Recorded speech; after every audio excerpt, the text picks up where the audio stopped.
చెట్టు అరిగిపోవాలి. అదే మనకి అక్షింతల పురుగులు ఎక్కువగా ఉంది, లేదంటే మిత్ర పురుగు ఎక్కువగా ఉంది, అప్పుడు మనం అవి పురుగులను గ్రహించి మనం స్ప్రే చేయాలి. దానివల్ల మనకి నష్టం. అవసరమో అప్పుడు స్ప్రే చేయడానికి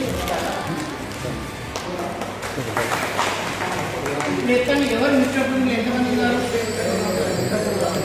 మిత్ర పురుగులు మీరు మిత్ర పురుగులు 1 2 3 4 5 మీరు మిత్ర పురుగులు 7 8 మంది మిత్ర పురుగులు. ఓకేనా? 8 మిత్ర పురుగులు. చెట్టు పురుగులు ఏమి?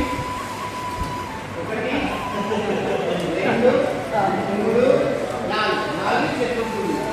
అంటే మన పొలంలో పొలమనుకుంటే బురదా నుండి బువ్వా తీసేటి రైతన్నా, బురదా నుండి బువ్వా తీసేటి రైతన్నా, నువ్వు సల్లగుండాలో ఎన్నా మా రైతన్నా, మా అన్నదాతవు నీవన్నా,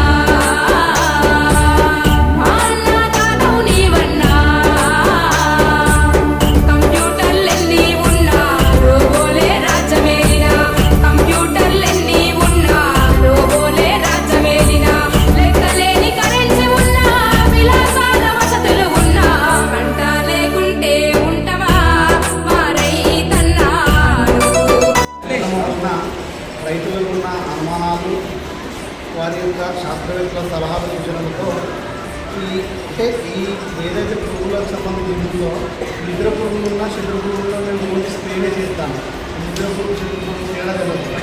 ఈ యొక్క ఇలాంటి అవగాహన సందర్భం వల్ల రైతులు ఇంకా చైతన్యవంతులై అట్లాంటి కార్యక్రమాన్ని నిద్ర పురుగులు ఎక్సెస్ 7 అంటే 10% తీసుకున్నప్పుడు 6% ఏమో నిద్ర పురుగులు ఉన్నప్పుడు 4% ఉన్నప్పుడు మనం మందులు స్ప్రే చేయకూడదు అనేది అందరికీ తెలిసింది. దీంట్లో లింగాలు చెట్టు పుట్టలు కానీ ఇది ఎకరాన్ని వాళ్ళు పెట్టుకుంటే మనం ఏదైతే చెట్టు పురుగులు ఉన్నాయో దీంట్లో పడి ట్రాఫిక్లో పడి కొంత మనకు ఆ నష్టాన్ని తగ్గిస్తుంది కనుక మనం దయచేసి రైతులు మన శాస్త్రవేత్తల వాళ్ళు ఇంత శ్రమ కూర్చి హైదరాబాద్ నుంచి వచ్చి మనకు ఇంత మంచి కార్యక్రమాలు చేసినందుకు వారి ముందుగా ప్రత్యేక ధన్యవాదములు.